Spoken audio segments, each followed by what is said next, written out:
Be learning diploma in Bible second year module 8 lesson 2 రెండవ పాఠము.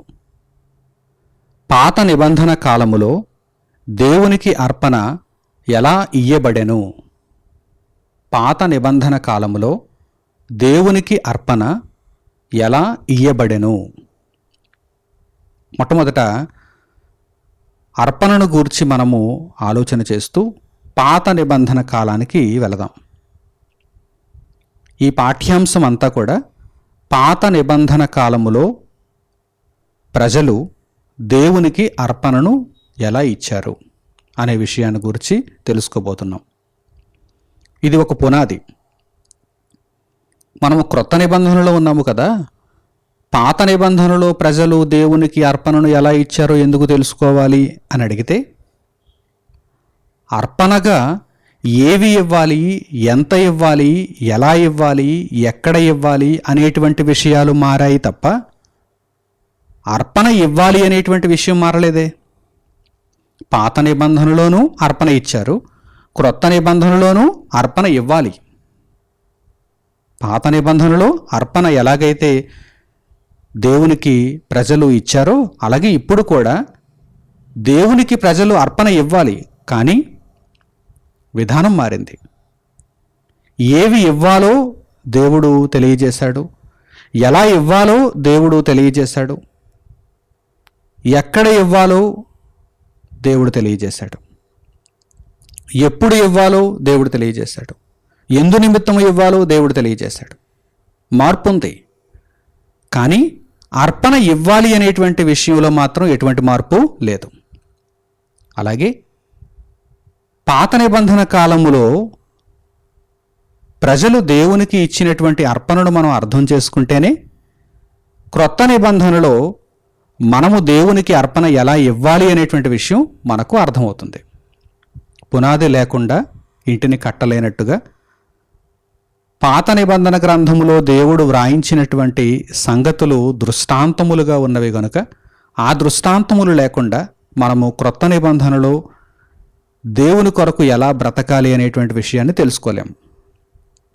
కనుక ఈ పాఠ్యాంశములో పాత నిబంధన కాలములో దేవునికి అర్పణ ఎలా ఇయ్యబడెనో తెలుసుకుందాం.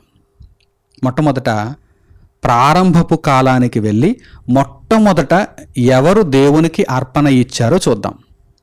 అసలు ఈ భూమి మీద మనుషులలో మొట్టమొదట దేవునికి అర్పణ ఎవరు ఇచ్చారో చూద్దాం. ఆదికాండము 4వ అధ్యాయము 1వ వాక్యము నుండి మీరు గమనించండి. ఆదికాండము 4వ అధ్యాయము 1వ వాక్యము నుండి, ఆదాము తన భార్య అయిన హవ్వను కూడినప్పుడు ఆమె గర్భవతి అయి కయీనును కని, యెహోవా దయ వలన నేనొక మనుష్యుని సంపాదించుకొన్నానెను. తరువాత ఆమె అతని తమ్ముడగు హేబెలును కనెను. హేబెలు గొర్రెల కాపరి, కయీను భూమిని సేద్యపరచువాడు. ఆదాము హవ్వలు ఏదెను తోటలో నుండి బయటకు వచ్చేశారు. దేవుడు బయటకు పంపించేశాడు. వారు ఆజ్ఞాతిక్రమమును జరిగించిన దానిని బట్టి దేవుడు ఆదాము హవ్వలను బయటకు పంపించేశాడు. ఏదెను తోటలో నుండి వారు బయటకు వచ్చేశారు. ఆ తర్వాత వారికి సంతానము కలిగింది. దేవుడు వారిని దీవించాడు. వారు ఫలిస్తున్నారు. ఆదాము హవ్వలకు మొట్టమొదట కయీను పుట్టాడు. ఆ తర్వాత హేబెలు పుట్టాడు. ఈ కయీను మరియు హేబెలు అన్నదమ్ముళ్ళు. ఈ అన్నదమ్ముళ్ళు దేవునికి అర్పణ ఇచ్చారు. మొట్టమొదట వ్రాయబడినటువంటి అర్పణ పరిశుద్ధ గ్రంథములో మనుషులు దేవునికి ఇచ్చినటువంటి అర్పణగా మొట్టమొదట వారు ఇచ్చినటువంటి అర్పణగా వ్రాయబడినటువంటి అర్పణను ఇప్పుడు మనం చూస్తున్నాం. వారు దేవునికి అర్పణ ఇవ్వాలి అంటే వారి వారి వృత్తులను బట్టి వారు అర్పణలను ఇవ్వాలి. వారి వారి వృత్తులను బట్టి వారు అర్పణలను ఇవ్వాలి. కయీను యొక్క వృత్తి ఏమిటి? భూమిని సేద్యపరుస్తున్నాడు. అంటే ఒక రైతు మాదిరిగా భూమిని సేద్యపరుస్తున్నాడు. హేబెలు వృత్తి ఏంటి? గొర్రెలను కాసుకుంటున్నాడు, గొర్రెల కాపరి. ఇప్పుడు వీరు అర్పణలు ఇవ్వాలి అనుకుంటున్నారు. దేవునికి అర్పణలు ఇవ్వాలి, దేవునికి అర్పణలు ఇవ్వాలి అని అనుకుంటున్నారు. చూద్దాం తర్వాత వాక్య భాగాలను మీరు గమనించండి. కొంతకాలమైన తరువాత కయీను పొలము పంటలో కొంత యెహోవాకు అర్పణగా తెచ్చాను. కయీను యొక్క వృత్తి ఏంటి? అతడు పొలమును సేద్యపరుస్తున్నాడు, పంట పండిస్తున్నాడు. కనుక పొలములోని పంటలో కొంత యెహోవాకు అర్పణగా తెచ్చాడు. తర్వాత హేబెలు కూడా తన మందలో తొలుచూలిన పుట్టిన వాటిలో క్రొవ్విన వాటిని కొన్ని తెచ్చాను. హేబెలు వృత్తి ఏమిటి? గొర్రెల కాపరి, గొర్రెలను కాసుకుంటున్నాడు. కనుక తన దగ్గర ఒక గొర్రెల మంద ఉన్నది. ఆ మందలో నుండి తొలుచూలిన పుట్టిన వాటిలో క్రొవ్విన వాటిని, ఇక్కడ చాలా స్పష్టంగా ఈ మాటలు రాయబడ్డాయి, జాగ్రత్తగా మనం ఆలోచించాలి. కయీను అర్పణ ఇస్తున్నప్పుడు అక్కడ మనకు ఇటువంటి మాటలు రాయబడలేదు. అంటే తన పొలము పంటలో శ్రేష్టమైన వాటిని, బాగా ఆరోగ్యకరముగా ఉన్నటువంటి వాటిని కయీను దేవునికి అర్పణగా తెచ్చినట్టుగా వ్రాయబడలేదు. కొంత, తన పొలము పంటలో కొంత దేవునికి అర్పణగా తెచ్చాడు. కానీ హేబెలు మాత్రం జాగ్రత్త తీసుకుంటున్నాడు. తన మందలో ఏదో ఒక గొర్రెపిల్లని ఇచ్చేద్దాం, కుంటిదో గుడ్డిదో నడ్డిదో ఏదో ఒక గొర్రెపిల్లని ఇచ్చేద్దాం అని హేబెలు అనుకోవటం లేదు. హేబెలు దేవునికి అర్పణ ఇవ్వాలి కదా, దేవునికి అర్పణ ఇవ్వాలి కదా. కనుక నా మందలో ఉన్నటువంటి వాటి అన్నింటిలో కూడా నేను ఫిల్టర్ చేయాలి అనుకున్నాడు. శ్రేష్టమైనటువంటి వాటిని ఇవ్వాలనుకున్నాడు. అది హేబెలు మనస్సు. మరి కయీను మనస్సు, దేవునికి శ్రేష్టమైనవి ఎందుకు, శ్రేష్టమైనవి మనం తీసుకుందాం, మనకు ఉండాలి కదా, దేవుడు తింటాడా చేస్తాడా, దేవునికి ఏవో ఒకటి ఇచ్చేయచ్చులే, దేవునికి ఏవో ఒకటి ఇచ్చేయచ్చు అనుకున్నాడు. అందుచేతనే తన పొలము పంటలో కొంత యెహోవాకు అర్పణగా తెచ్చాడు. హేబెలు మాత్రం జాగ్రత్త పడుతున్నాడు. హేబెలు జాగ్రత్త పడుతున్నాడు.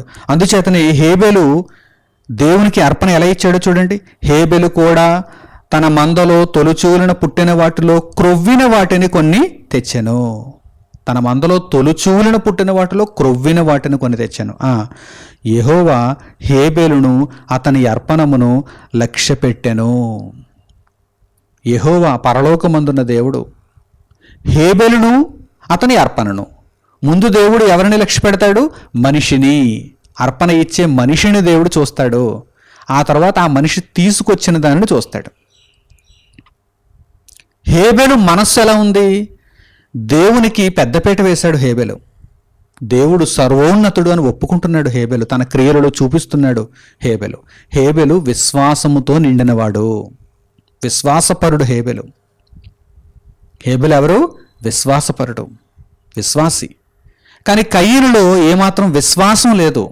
పరలోకమందున్న దేవుడు, ఆయన గొప్పవాడు, ఆయన మహోన్నతుడు, ఆయన సర్వోన్నతుడు, ఆయనకు నేను భయపడాలి, ఆయనకు నేను ఇచ్చేటువంటి అర్పణ విషయంలో నేను జాగ్రత్త పడాలి అనేటువంటి ఆలోచన కయీనులో లేదు, కయీనులో లేదు.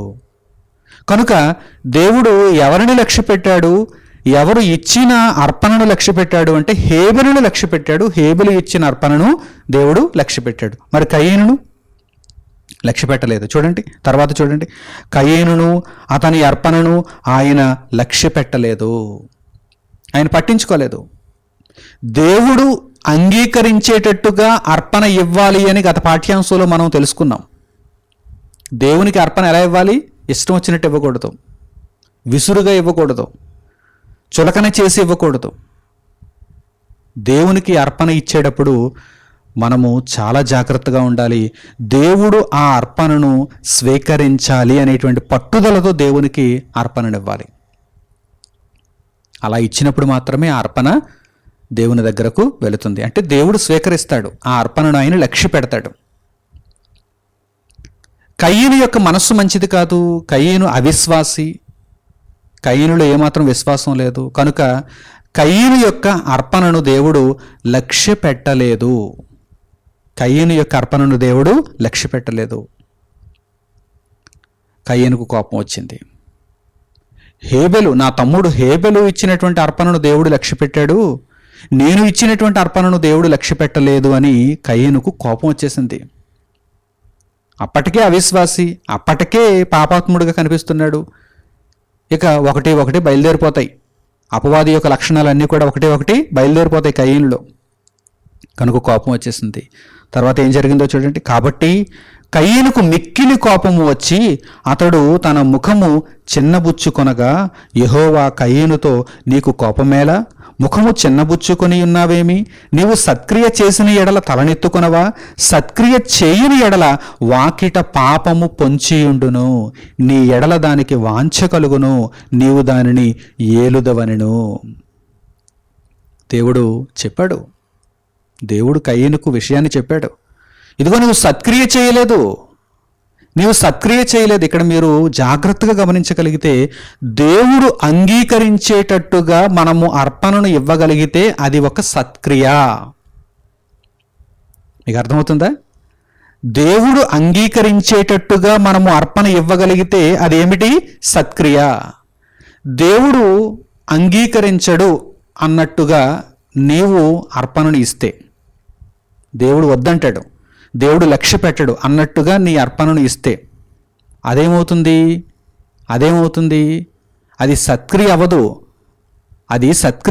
నీవు సత్క్రియ చేయకపోతే నీకు పాపము కలుగుతుంది. ఎందుకంటే వాకిట పాపము పొంచి ఉండును. పాపము నీ దగ్గరకు వచ్చేస్తుంది. నీవు ఇష్టానుసారముగా దేవునికి అర్పణిస్తే పాపము నీ చెంతనే ఉంటుంది. నీవు పాపముతో మమేకమైపోతావు, అంటే నీవు పాపముని జరిగిస్తావు. ఆ తర్వాత కయీను చేసింది అదే, నరహత్య చేసేశాడు. విశ్వాసి అయినటువంటి హేబెలును చంపేశాడు, నరహత్య చేసేశాడు, హేబెలును చంపేశాడు. చూడండి, ఒక నీతిమంతుడిని చంపేశాడు. ఆ తర్వాత దేవుని యొక్క ఉగ్రతకు బలైపోయాడు.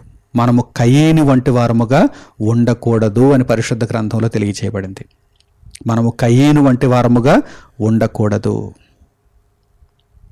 ప్రియులారా, ఈ విషయాన్ని గూర్చి, ఈ అర్పణను గూర్చి పరిశుద్ధ గ్రంథంలో మరల క్రొత్త నిబంధనలో అపోస్తలుడైన పౌలు పరిశుద్ధాత్మ ప్రేరణతో మాట్లాడుతున్నారు.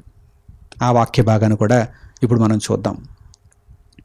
అపోస్తలుడైన పౌలు హెబ్రీయులకు రాసినటువంటి పత్రిక 11వ అధ్యాయము 4వ వాక్యాన్ని మీరు గమనించండి. అపోస్తలుడైన పౌలు హెబ్రీయులకు రాసిన పత్రిక 11వ అధ్యాయము 4వ వాక్యం. విశ్వాసమును బట్టి, హేబెలు ఇచ్చినటువంటి అర్పణలో ఏముందో తెలుసా? విశ్వాసం ఉంది.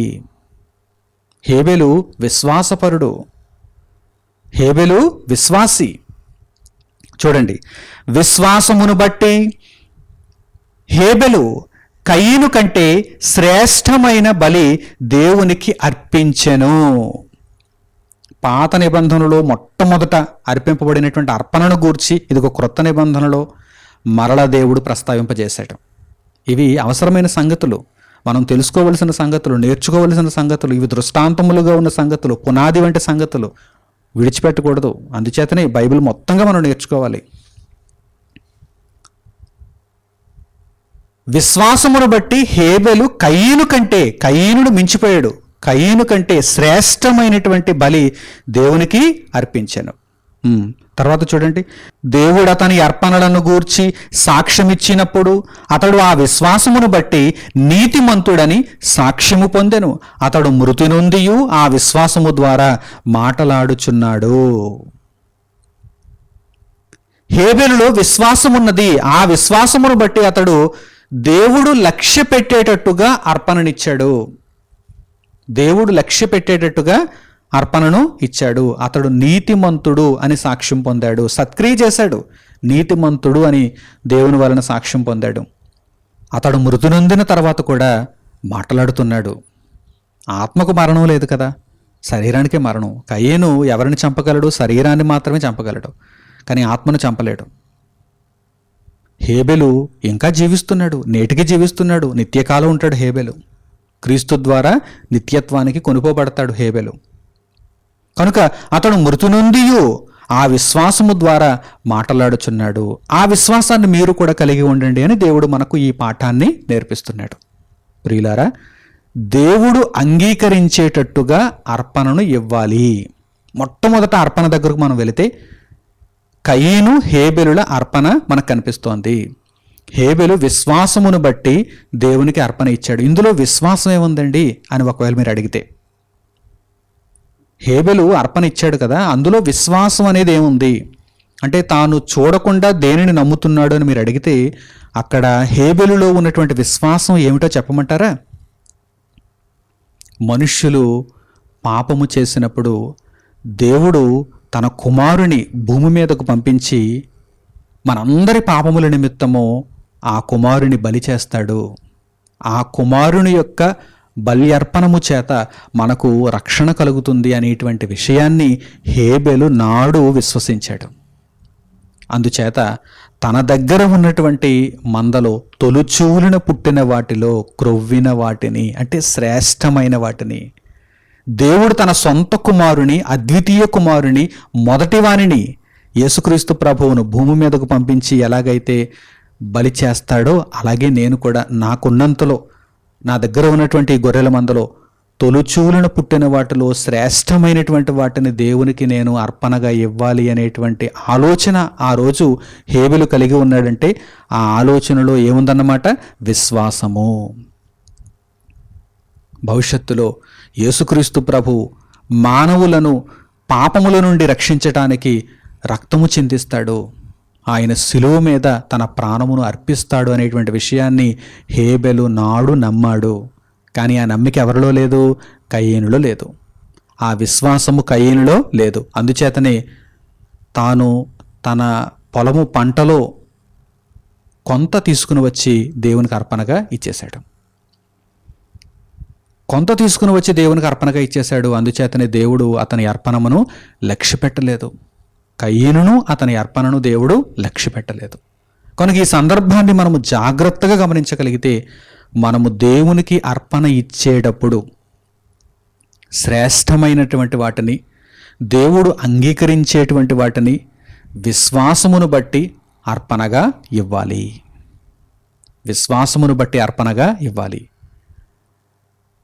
అక్కడ దేవుడు నేర్పించాలనుకుంటున్నటువంటి పాఠం పాత నిబంధన కాలంలోనైనా క్రొత్త నిబంధన కాలంలోనైనా పాఠం మారదు, పాఠం ఒకేలా ఉంటుంది. కనుక ప్రియులారా, ఆ సంగతులను మనము గుర్తించాలని దేవుడు వీటన్నిటిని కూడా దృష్టాంతములుగా పొందుపరిచాడు. మొదటి అర్పణను గూర్చి మీరు తెలుసుకున్నారు. మొదటి అర్పణ విశ్వాసమును బట్టి శ్రేష్టమైనటువంటి అర్పణను హేబెలు దేవునికి అర్పించాడు. హేబెలును అతని అర్పణమును దేవుడు లక్ష్యపెట్టాడు. అయితే ఈ అర్పణము ద్వారా మనకు దేవుడు గొప్ప పాఠాన్ని నేర్పిస్తున్నాడు.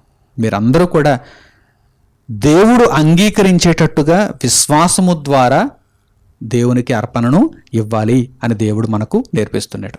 అలాగే ఈ అర్పణను గూర్చి అర్థం చేసుకోకపోతే ఏం జరుగుతుంది? పాపాత్ములుగా మారిపోతారు మనుషులు. కయీను ఎలా మారిపోయాడు? పాపాత్ముడుగా మారిపోయాడు, నరహంతకునిగా మారిపోయాడు. దేవునికి మన అర్పణను సరిగ్గా మనము అర్పించకపోతే మనము పాపాత్ములుగా మారిపోయేటువంటి అవకాశం ఉంది. అది చాలా గొప్ప ప్రమాదం. అది మనకు భయంకరమైనటువంటి నష్టాన్ని తెచ్చిపెడుతుంది. కనుక దేవునికి అర్పణ ఇచ్చేటప్పుడు మనం చాలా జాగ్రత్తగా ఉండాలి, పరిశుద్ధమైనటువంటి మనస్సుతో ఉండాలి, దేవునిని ఉన్నతముగా మనము చూడాలి. ఇక పరిశుద్ధ గ్రంథంలో ఇంకా మనం ముందుకు కొనసాగగలిగితే తరువాత మనకు నీతిమంతుడైన నోవహు కనిపిస్తున్నాడు.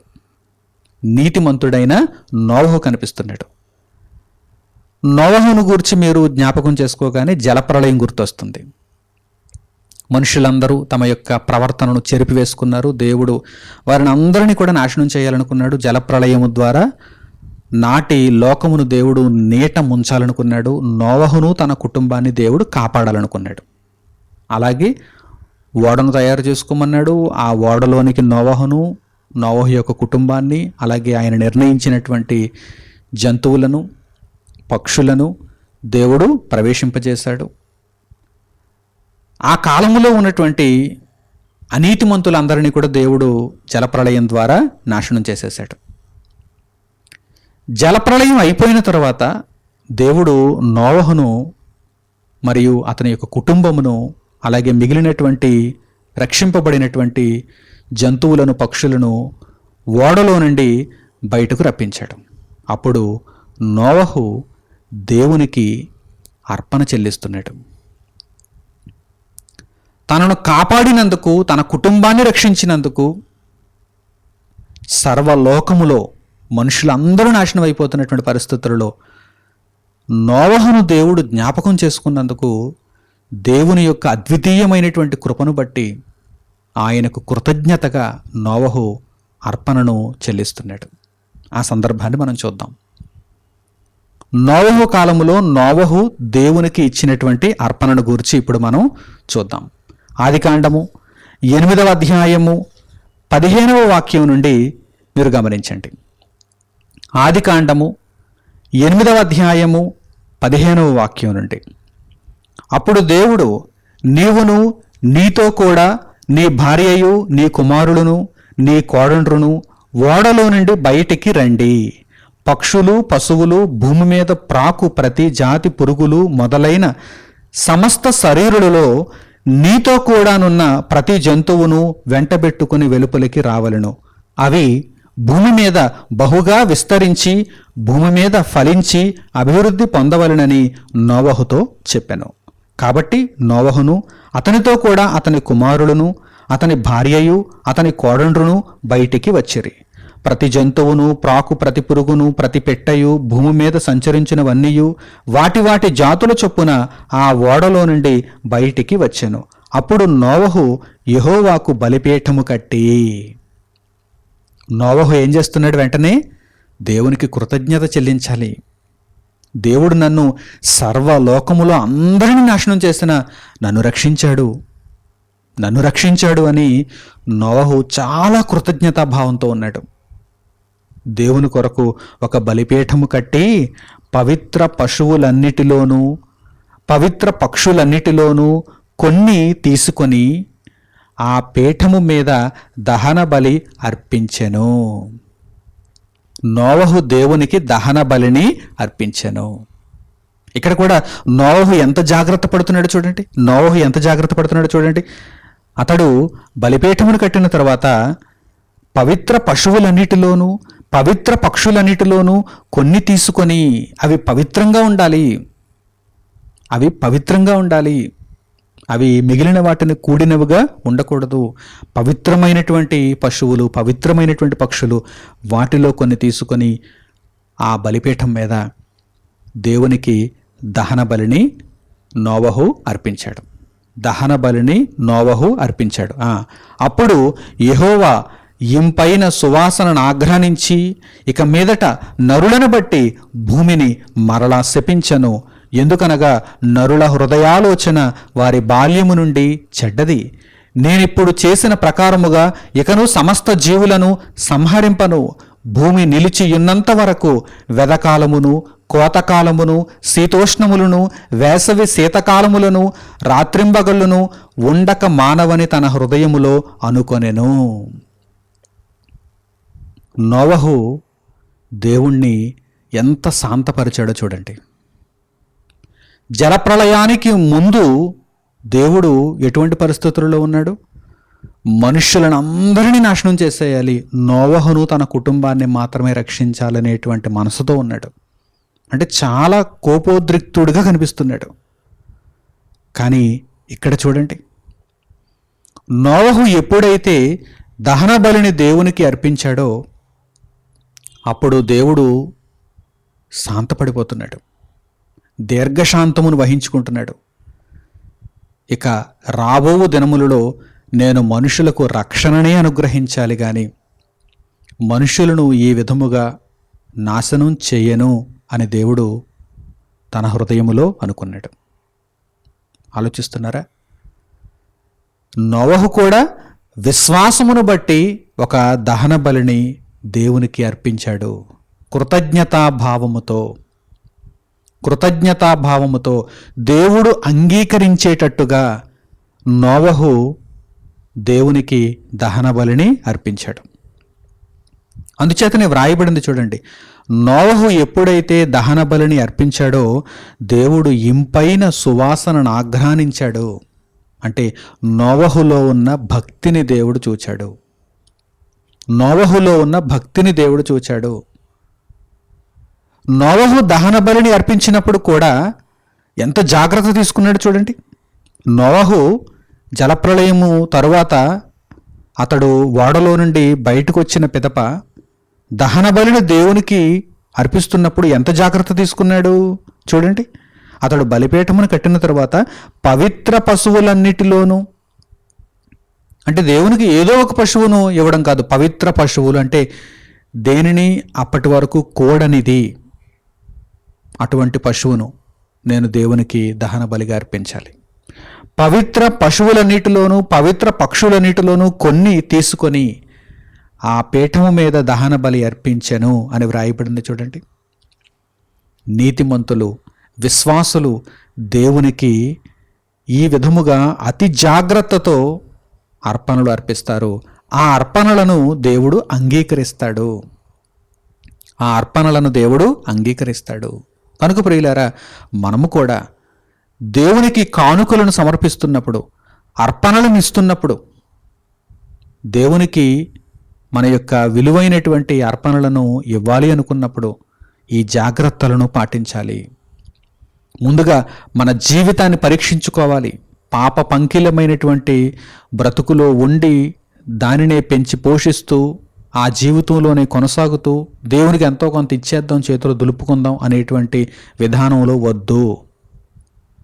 మీ బ్రతుకును పవిత్రపరుచుకుంటూ మీరు క్రీస్తు రక్షణను కొనసాగిస్తూ దేవుని యొక్క సేవకు మీరు విలువైన వాటిని, అవసరమైన వాటిని ఉన్నతముగా అర్పించగలిగితే దేవుడు మీ అర్పణలను స్వీకరిస్తాడు అని ఈ సందర్భాన్ని బట్టి కూడా మనము గ్రహించవచ్చు. ఆ తర్వాత ఇంకా మనము ముందుకు కొనసాగగలిగితే అబ్రాహాము గారు మనకు కనిపిస్తారు. అబ్రాహాము ఇశ్రాయేలీయులకు మూలం, మొదటివాడు అబ్రాహాము. దేవుడు అబ్రాహాము ద్వారా, అబ్రాహాము నుండి ఇస్సాకు, ఇస్సాకు నుండి యాకోబు, యాకోబు నుండి ఇశ్రాయేలీయులను ఆయన తీసుకుని వచ్చాడు. అబ్రాహాము గారు దేవునికి అర్పణలు చెల్లించారంటే చెల్లించారు. అబ్రాహాము గారు దేవుడు మెచ్చుకునేటట్టుగా, దేవుడు అంగీకరించేటట్టుగా అర్పణలను చెల్లించారు. ఆ సంగతులను కూడా పరిశుద్ధ గ్రంథము నుండి మనము తెలుసుకుందాం. ఆదికాండము 12వ అధ్యాయము 7వ వాక్యం నుండి చూడండి. ఆదికాండము 12వ అధ్యాయము 7వ వాక్యం నుండి, యెహోవా అబ్రామునకు ప్రత్యక్షమై నీ సంతానమునకు ఈ దేశం ఇచ్చేదనని చెప్పగా అతడు తనకు ప్రత్యక్షమైన యెహోవాకు ఒక బలిపీఠమును కట్టెను. నీ సంతానమునకు ఇదిగో ఈ దేశాన్ని ఇచ్చేస్తాను అని దేవుడు ముందుగా అబ్రాహాముతో చెప్పాడు. అబ్రాహాముతో దేవుడు చెప్పిన ఆ మాటలను బట్టి అబ్రాహాము ఎంతో సంతోషిస్తూ, అంటే లోకానికి రక్షణ కలగబోతున్నదన్నమాట. నా ద్వారా ఇశ్రాయేలీయులను దేవుడు తీసుకొస్తాడు. ఆ ఇశ్రాయేలీయులలో నుండి ఒక గోత్రము, యోధా గోత్రము, ఆ యోధా గోత్రములో నుండి యేసుక్రీస్తు శరీరధారిగా భూమి మీదకి వస్తారు. అంటే మానవులకు రక్షణ లభిస్తున్నట్టే. అది సంతోషమైనది. అబ్రాహాము గారిలో ఉన్న సంతోషం ఆ సంతోషం. కనుక అబ్రాహాము వెంటనే దేవునికి బలిపీఠమును కట్టెను. తర్వాత అక్కడ నుండి అతడు బయలుదేరి బేతేలుకు తూర్పునున్న కొండకు చేరి పడమటనున్న బేతేలునకును తూర్పునున్న హాయికిని మధ్యను గుడారము వేసి అక్కడ యెహోవాకు బలిపీఠమును కట్టి యెహోవా నామమున ప్రార్థన చేసెను. అబ్రాహాము దేవునికి బలిపీఠములను కడుతున్నాడు. ఆయా ప్రాంతాలలో, ఆయా ప్రదేశాలలో అబ్రాహాము దేవునికి బలిపీఠములను కడుతున్నాడు. ఆ బలిపీఠములు ఎందుకు కడుతున్నాడు? దేవునికి అర్పణలను ఇవ్వటానికి, దేవుడు అంగీకరించేటట్టుగా అర్పణలను చెల్లించటానికి, దేవుని మనస్సును శాంతింపచేయటానికి, దేవునిని సంతోషింపచేయటానికి, దేవుని యొక్క కృపను పొందడానికి అని మనం అర్థం చేసుకోవాలి. అలాగే అబ్రాహాము గారు దేవునికి అర్పణలు ఇచ్చినటువంటి సందర్భాలను ఇంకా మనం చూద్దాం. ఆదికాండము 13వ అధ్యాయము 1వ వాక్యము నుండి మీరు గమనించండి. ఆదికాండము 13వ అధ్యాయము 1వ వాక్యము నుండి, అబ్రాము తనకు కలిగిన సమస్తమును, తన భార్యను, తనతో కూడానున్న లోతును వెంటబెట్టుకుని ఐగుప్తులో నుండి నెగువునకు వెళ్ళెను. అబ్రాము వెండి బంగారము పశువులు కలిగి బహుధనవంతుడై ఉండెను. అతడు ప్రయాణము చేయుచు దక్షిణము నుండి బేతేలు వరకు, అనగా బేతేలుకును హాయికిని మధ్య తన గుడారము మొదట ఉండిన స్థలము వరకు వెళ్ళి తాను మొదట బలిపీఠమును కట్టిన చోట చేరెను. అక్కడ అబ్రాము యెహోవా నామమున ప్రార్థన చేసెను. మరలా అబ్రహాము ఎక్కడెక్కడైతే బలిపీఠములను కట్టాడో ఆ బలిపీఠముల దగ్గరకు వెళ్ళి దేవునికి అర్పణలను అర్పిస్తూ, దేవునికి ప్రార్థన చేస్తూ, ఆ అర్పణలను దేవుడు అంగీకరించేటట్టుగా తన యొక్క ప్రవర్తనను చూపిస్తున్నాడు. ఇక్కడ కూడా ఆ విషయాన్ని మనం గ్రహించవచ్చు. అలాగే ఆదికాండము 13వ అధ్యాయము 13వ వాక్యం నుండి కూడా మీరు గమనించండి. ఆదికాండము 13వ అధ్యాయము 13వ వాక్యం నుండి, సొదొమ మనుష్యులు దుష్టులను యెహోవా దృష్టికి బహు పాపులునై ఉండిరి. లోతు అబ్రామును విడిచిపోయిన తరువాత యెహోవా, ఇదిగో నీ కన్నులెత్తి నీవు ఉన్న చోట నుండి ఉత్తరపు తట్టు, దక్షిణపు తట్టు, తూర్పు తట్టు, పడమర తట్టును చూడుము. ఎందుకనగా నీవు చూచుచున్న ఈ దేశమంతటిని నీకును నీ సంతానమునకును సదాకాలము ఇచ్చెదను, మరియు నీ సంతానమును భూమి మీద నుండు రేణువుల వలె విస్తరింపజేసేదను. ఎట్లనగా ఒకడు భూమి మీద నుండు రేణువులను లెక్కింపగలిగిన ఎడల నీ సంతానమును కూడా లెక్కింపవచ్చును. నీవు లేచి ఈ దేశము యొక్క పొడుగున వెడల్పున దానిలో సంచరించుము, అది నీకిచ్చేదనని అబ్రాముతో చెప్పాను. అప్పుడు అబ్రాము తన గుడారము తీసి హెబ్రోనులోని మమ్రే దగ్గరనున్న సింధూర వృక్ష వనములో దిగి అక్కడ యెహోవాకు బలిపీఠమును కట్టెను. దేవుడు అబ్రహామునకు వాగ్దానం చేస్తున్నాడు. అబ్రహాము దేవునికి బలిపీఠములు కడుతున్నాడు. ఆ బలిపీఠములు ఎందుకు కడుతున్నాడు? దేవునికి అర్పణలు ఇవ్వటానికి, దేవునికి అర్పణలు ఇవ్వటానికి, తన నీతిని కనుపరుచుకోవటానికి, సత్క్రియను జరిగించటానికి, దేవుడు అంగీకరించేటట్టుగా అబ్రహాము అర్పణలను ఇస్తున్నట్టుగా మనము తెలుసుకోవచ్చు. అలాగే అబ్రహాము గారు ఇచ్చినటువంటి అర్పణలను గురించి మరొక సందర్భంలో కూడా చూద్దాం. ఆదికాండము 22వ అధ్యాయము 9వ వాక్యం నుండి గమనించండి. ఈ సందర్భం ఏమిటంటే, దేవుడు లేక లేక అబ్రహామునకు ఇచ్చినటువంటి సంతానము ఇస్సాకు, ఆ ఇస్సాకును బలిగా ఇవ్వమంటున్నాడు. నీ కుమారుని బలిగా ఇచ్చేస్తావా?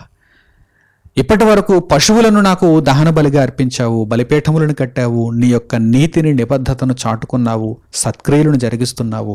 అయితే నీవు ఈ విషయంలో పరిపూర్ణుడిగా కనిపించాలంటే నీ కుమారుణ్ణి బలిస్తావా? ఎందుకంటే భవిష్యత్తులో నా కుమారుణ్ణి నేను లోకం కొరకు బలిగా ఇవ్వబోతున్నాను, నీవు నీ కుమారుణ్ణి బలిస్తావా అంటే అబ్రహాము ఇచ్చేస్తానన్నాడు. ఇస్సాకును బలిగా ఇచ్చేస్తానన్నాడు. తీసుకొచ్చేశాడు. అబ్రహాము ఇస్సాకును బలి ఇవ్వటానికి సిద్ధమైపోయాడు. ఆ చివరి క్షణాలలో దేవుడు నిలువరించి, ఇదిగో ఆ పొదలో చిక్కుకున్నటువంటి పొట్టేలును నాకు బలిగా అర్పించు, నీ కుమారుని తీసుకుని వెళ్ళు అని అబ్రహాముతో దేవుడు చెప్పినట్టుగా మనం చూడగలం. ఆ సందర్భాన్ని ఇప్పుడు మనం జ్ఞాపకం చేసుకుందాం. ఆదికాండము 22వ అధ్యాయము 9వ వాక్యం నుండి మీరు గమనించండి. అలాగూ వారిద్దరూ కూడి వెళ్ళి దేవుడు అతనితో చెప్పిన చోటికి వచ్చినప్పుడు అబ్రహాము అక్కడ బలిపీఠం కట్టాడు. అబ్రహాము కట్టెలు చక్కగా పేర్చి తన కుమారుడుకు ఇస్సాకును బంధించి ఆ పీఠము పైనున్న కట్టెల మీద ఉంచెను. అప్పుడు అబ్రహాము తన కుమారుని వధించుటకు తన చెయ్యి చాపి కత్తి పట్టుకొనగా యెహోవా దూత పరలోకము నుండి అబ్రహామా అబ్రహామా అని అతని పిలిచెను. అందుకతడు చిత్తము ప్రభువా అనెను.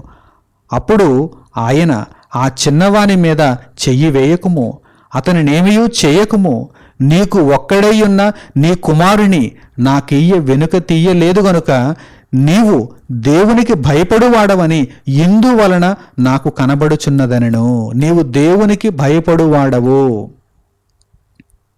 దేవునికి అర్పణ అర్పిస్తున్నప్పుడు మనలో దేవుడు ఏం చూస్తున్నాడు?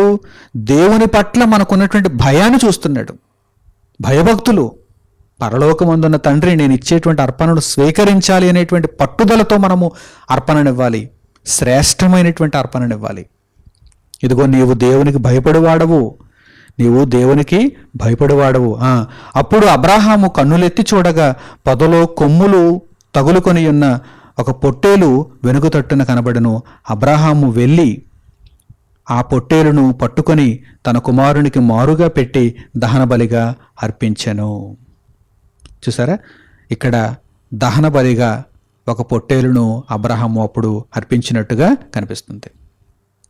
దేవుడు నీ కుమారుని తీసుకుని వెళ్ళు అని చెప్పాడు. అబ్రాహాము ఆ చోటికి యెహోవా ఈరే అను పేరు పెట్టెను. ఫుట్నోట్లో ఏమనుంది అనగా యెహోవా చూచుకొనును, అందుచేత యెహోవా పర్వతము మీద చూచుకొనును అని నేటి వరకు చెప్పబడును. యెహోవా దూత రెండవ మారు పరలోకము నుండి అబ్రాహామును పిలిచి ఇట్లనెను, నీవు నీకు ఒక్కడే ఇయ్యున్న నీ కుమారుని ఇయ్య వెనుక తీయక ఈ కార్యము చేసినందున నేను నిన్ను ఆశీర్వదించి ఆకాశ నక్షత్రముల వలెను సముద్ర తీరమందలి ఇసుక వలెను నీ సంతానమును నిశ్చయముగా విస్తరింపచేసేదను. నీ సంతతి వారు తమ శత్రువుల గవిని స్వాధీనపరుచుకొందురు. మరియు నీవు నా మాట వినినందున భూలోకములోని జనములన్నయు నీ సంతానము వలన ఆశీర్వదించబడును. నా తోడని ప్రమాణము చేసి ఉన్నానని యెహోవా సెలవిచ్చెనెను.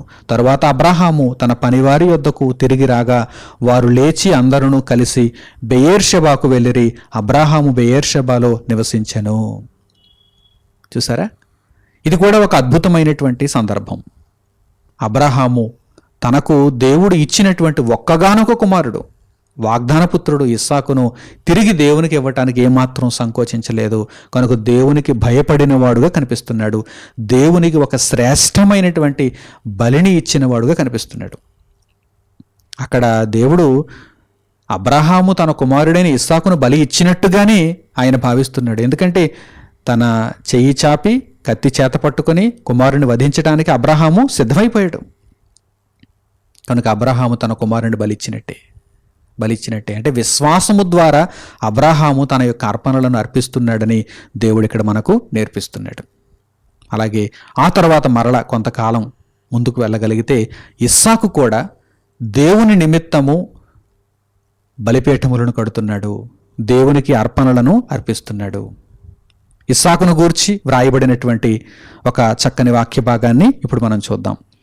ఆదికాండము 26వ అధ్యాయము 23వ వాక్యం నుండి మీరు గమనించండి. ఆదికాండము 26వ అధ్యాయము 23వ వాక్యం నుండి. అక్కడ నుండి అతడు బెయేర్షెబాకు వెళ్ళెను. ఆ రాత్రియే యెహోవా అతనికి ప్రత్యక్షమై, నేను నీ తండ్రి అయిన అబ్రహాము దేవుడను, నేను నీకు తోడై ఉన్నాను గనుక భయపడకుము. నా దాసుడైన అబ్రాహామును బట్టి నిన్ను ఆశీర్వదించి నీ సంతానమును విస్తరింపజేసేదనని చెప్పాను. అక్కడ అతడొక బలిపీఠము కట్టించి యెహోవా నామమున ప్రార్థన చేసి అక్కడ తన గుడారము వేసెను. అప్పుడు ఇస్సాకు దాసులు అక్కడ బావి త్రవ్విరి. ఇస్సాకు కూడా బలిపీఠములను కడుతున్నాడు, దేవునికి అర్పణలను అర్పిస్తున్నాడు. పాత నిబంధన కాలములో ఈ విధముగా అర్పణలు కొనసాగుతున్నాయి.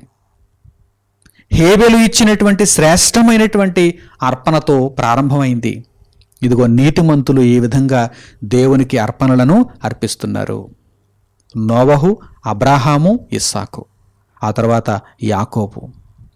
ఇస్సాకు కుమారుడైనటువంటి యాకోబు కూడా దేవునికి అర్పణలను అర్పించాడు, బలిపీఠములను కట్టాడు, దేవునికి అర్పణలను అర్పించాడు. ఆ సంగతులను కూడా పరిశుద్ధ గ్రంథము నుండి మనము చూద్దాం.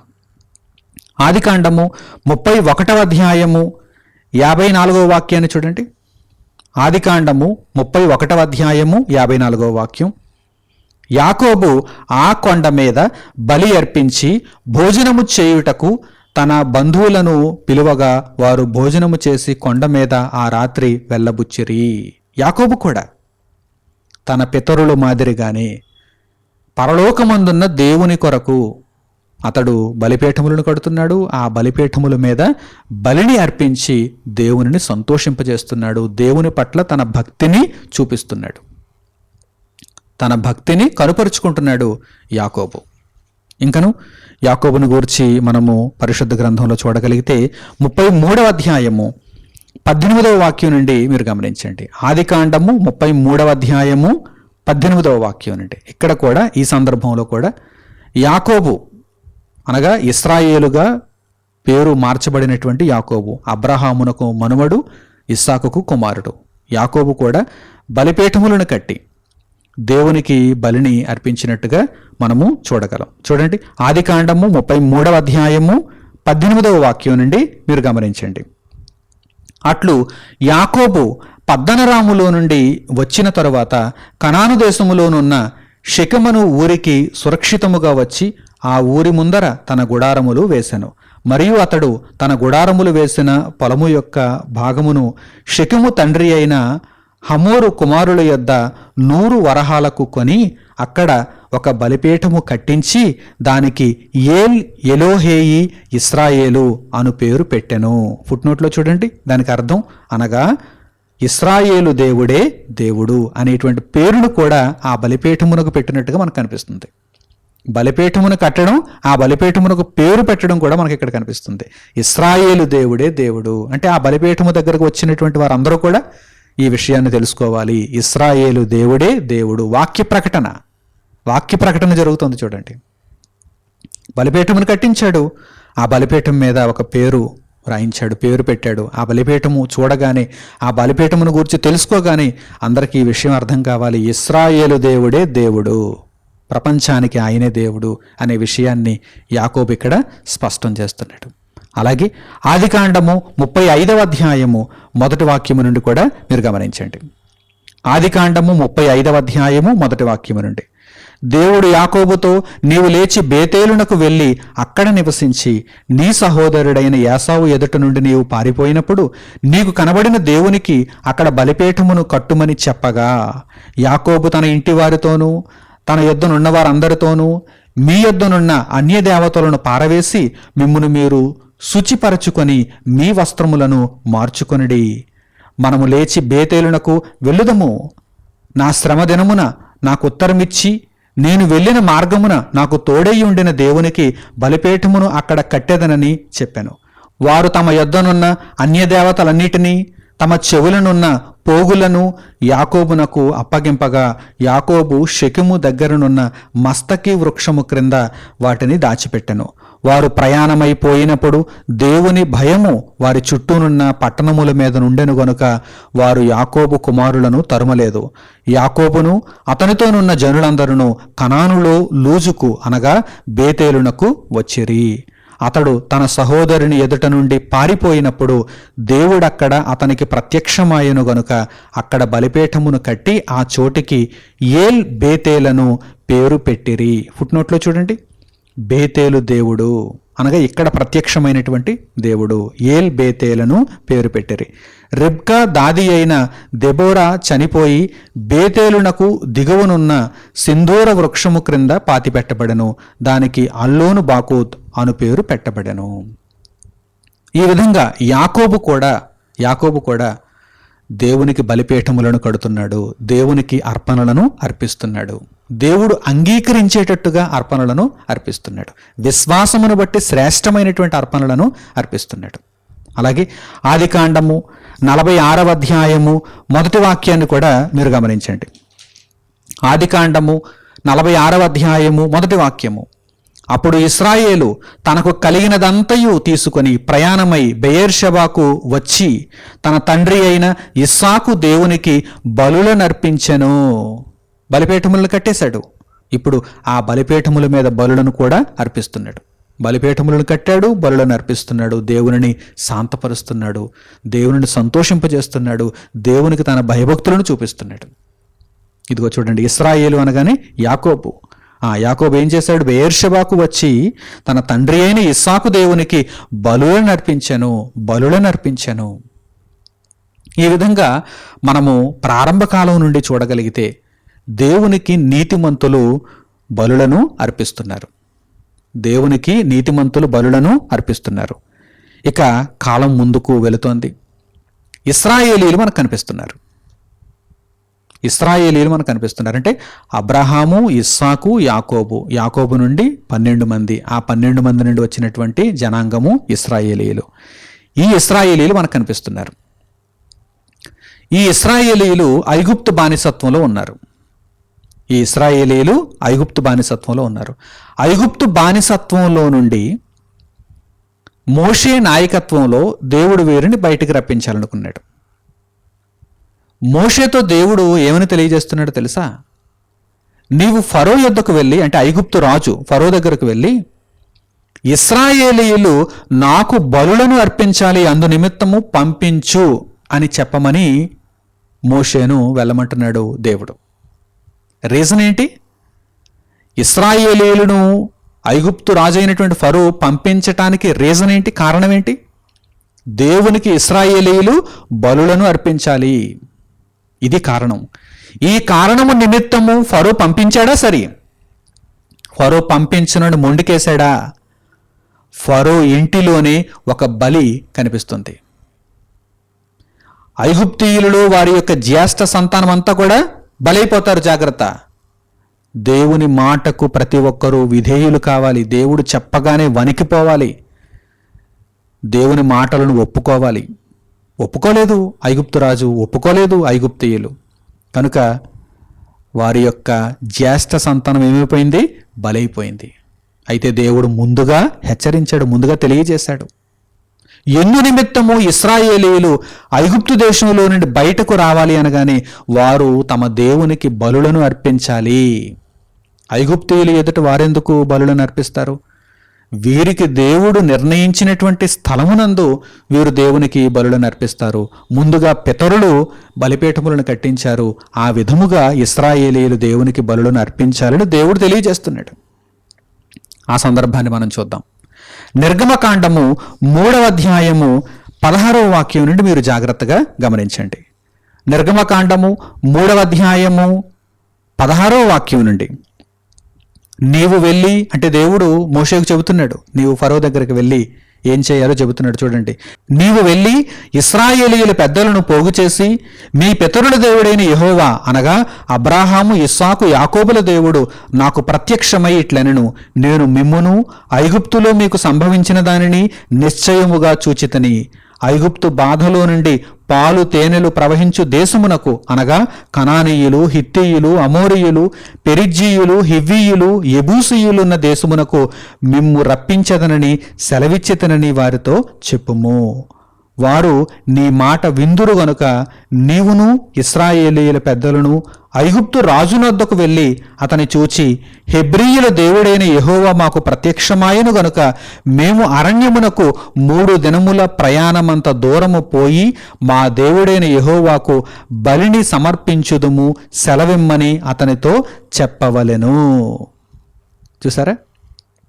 మేము మా దేవునికి బలిని సమర్పించవలెను, అందు నిమిత్తము మమ్మను పంపించు, మమ్మను విడిచిపెట్టు అని మీరు ఐగుప్తు రాజు అయినటువంటి ఫరోతో చెప్పవలనని దేవుడు ఇక్కడ వ్రాయించాడు. ఇక్కడ కూడా అర్పణ ప్రస్తావన వచ్చింది. ఇశ్రాయేలీయులు ఐగుప్తు బానిసత్వంలో నుండి ఎందు నిమిత్తము విడిపింపబడాలి, ఎందు నిమిత్తము పంపబడాలి? దేవునికి బలులను అర్పించు నిమిత్తము.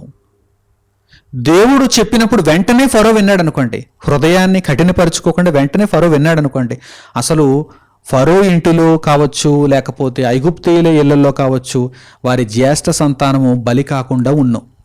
కానీ దేవుని మాటను వారు విననందున వారి ఇంటిలో బలి జరిగింది. వారి ఇంటిలో బలి జరిగింది. ఈ సందర్భాన్ని గురించి మనం ఇప్పుడు జ్ఞాపకం చేసుకుందాం. నిర్గమకాండము 12వ అధ్యాయము 1వ వాక్యము నుండి మీరు చూడండి. నిర్గమకాండము 12వ అధ్యాయము 1వ వాక్యము నుండి, మోషే అహరోనులు ఐగుప్తు దేశములో ఉండగా యెహోవా వారితో ఎలాగూ సెలవిచ్చాను, నెలలలో ఈ నెల మీకు మొదటిది, ఇది మీ సంవత్సరమునకు మొదటి నెల. మీరు ఇశ్రాయేలీల సర్వ సమాజముతో ఈ నెల దశమి నాడు వారు తమ తమ కుటుంబముల లెక్క చొప్పున ఒక్కొక్కడు గొర్రెపిల్లనైనను మేకపిల్లనైనను, అనగా ప్రతి ఇంటికిని ఒక గొర్రెపిల్లనైనను ఒక మేకపిల్లనైనను తీసుకొనవలెను. ఆ పిల్లను తినుటకు ఒక కుటుంబము చాలకపోయిన ఎడల వాడును వాని పొరుగువాడును తమ లెక్క చొప్పున దాని తీసుకొనవలెను. ఆ గొర్రెపిల్లను భుజించుటకు ప్రతివాని భోజనము పరిమితిని బట్టి వారిని లెక్కింపవలెను. నిర్దోషమైన ఏడాది మగపిల్లను తీసుకొనవలెను. ఇదిగో ఇశ్రాయేలీయులు దేవునికి పస్కా బలిని జరిగించాలి. ఎందుకంటే వారి యొక్క కుటుంబాలలో బలి జరగకూడదు, వారి కుటుంబాలలో ఏ ఒక్కరు కూడా చనిపోకూడదు. ఐగుప్తీయుల యొక్క కుటుంబాలలో బలి జరుగుతుంది. సంహారక దూత వారి యొక్క జ్యేష్ఠ కుమారుని తీసుకుని వెళ్ళిపోతారు. కనుక మీరు ఈ విధముగా చేయండి అని దేవుడు తెలియజేస్తున్నాడు. నిర్దోషమైన ఏడాది మగపిల్లను తీసుకునవలను, గొర్రెలలో నుండి అయినను మేకలలో నుండి అయినను దాన్ని తీసుకునవచ్చును. ఈ నెల 14వ దినము వరకు మీరు దానిని ఉంచుకొనవలను. తరువాత ఇశ్రాయేలీయుల సమాజపు వారందరూ తమ తమ కూటములలో సాయంకాలమందు దాన్ని చంపి దాని రక్తము కొంచెము తీసి తాము దాన్ని తిని ఎండ్ల ద్వారబంధపు 2 నిలువు కమ్ముల మీదను పైకమ్మి మీదను చల్లి ఆ రాత్రియే వారు అగ్నిచేత కాల్చబడిన ఆ మాంసమును పొంగని రొట్టెలను తినవలను. చేదు కూరలతో దాన్ని తినవలను. దాని తలను దాని కాళ్లను దాని ఆంత్రములను అగ్నితో కాల్చి దాని తినవలను. దానిలో ఉడికి ఉడకనిదైనను నీళ్లతో వండబడినదైనను తిననే తినకూడదు. ఉదయకాలము వరకు దానిలోనిది ఏదియూ మిగిలింపకూడదు. ఉదయకాలము వరకు దానిలో మిగిలినది అగ్నితో కాల్చివేయవలెను. మీరు దానిని తినవలసిన విధమేమనగా మీ నడుము కట్టుకొని మీ చెప్పులు తొడుగుకొని మీ కర్రలు చేత పట్టుకొని త్వరపడుచు దాన్ని తినవలెను. అది యెహోవాకు పస్కా బలి. అది యెహోవాకు పస్కా బలి. ఆ తర్వాత కూడా దేవుడు చెబుతున్నాడు చూడండి, ఆ రాత్రి నేను ఐగుప్తు దేశమందు సంచరించి ఐగుప్తు దేశమందలి మనుషులలోనే గాని జంతువులలోనే గాని తొలి సంతతి ఎంతయు హతము చేసి ఐగుప్తు దేవతలకందరికి తీర్పు తీర్చెదను. నేను యెహోవాను. దేవుడు అక్కడ తెలియజేశాడు, ఇదిగో పస్కా బలి జరగబోతుంది. ఈ పస్కా బలిని మీరు ఆచరించాలి. నిర్దోషమైనటువంటి ఏడాది మగపిల్లను మీరు తీసుకొని దానిని దేవునికి బలిగా అర్పించాలి. దాని రక్తములో కొంచెము తీసుకొని మీ ఇంటి ద్వారబంధపు నిలువు కమ్ముల మీదను పైకమ్ము మీదను మీరు దానిని చల్లాలి.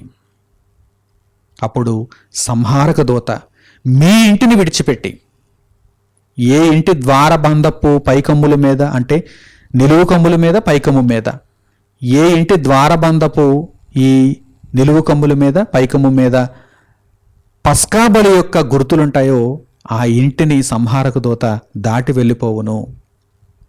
ఏ ఇంటి ద్వారబంధపు మీద ఈ యొక్క గుర్తులు ఉండవో, పస్కా బలి యొక్క గుర్తులు ఉండవో, ఆ ఇంటిలోని జ్యేష్ఠ సంతానము సంహరింపబడును. ఆలోచిస్తున్నారా? పాత నిబంధన కాలంలో దేవునికి అర్పణలు ఈ విధముగా కొనసాగుతున్నాయి. దేవునికి అర్పణ అంటే అది చిన్న విషయం కాదు. దేవునిని సంతోషపెట్టాలి.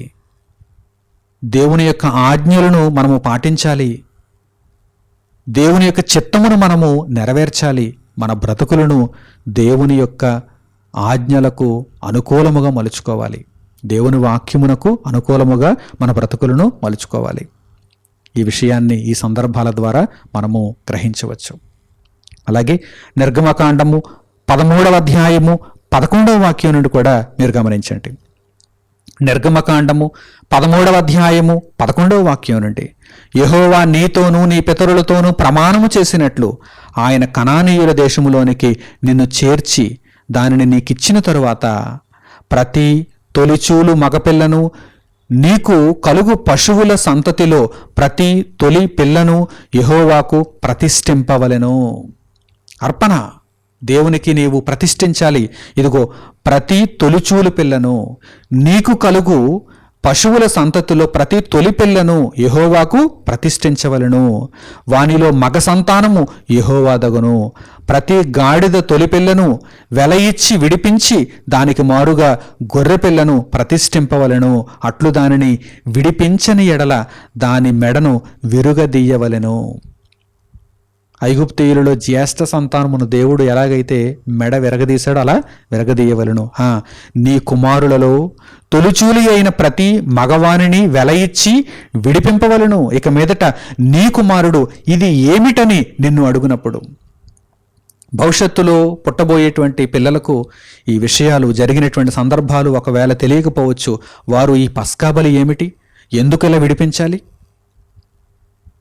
మొదట పుట్టినటువంటి వారిని ఎందుకు మనము ఇలా విడిపించాలి, దేవునికి ఎందుకు ప్రతిష్ఠించాలి అని అడిగినప్పుడు నువ్వేం చెప్పాలో దేవుడు తెలియజేస్తున్నాడు. చూడండి, ఇక మీదట నీ కుమారుడు ఇది ఏమిటని నిన్ను అడుగునప్పుడు నీవు వాని చూచి బాహుబలము చేత యెహోవా దాసగృహమైన ఐగుప్తులో నుండి మనలను బయటికి రప్పించెను.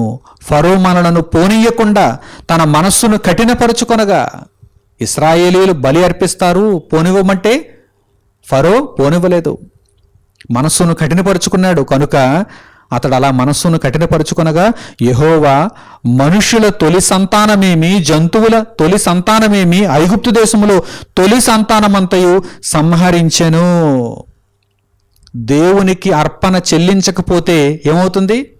దేవుని యొక్క కోపము రేగుతుంది, దేవుని ఉగ్రత రేగుతుంది. కనుక దేవుడు ఇదిగో ఐగుప్తీయులలో ఉన్నటువంటి తొలి సంతానమును, జ్యేష్ఠ సంతానమును సంహరించెను.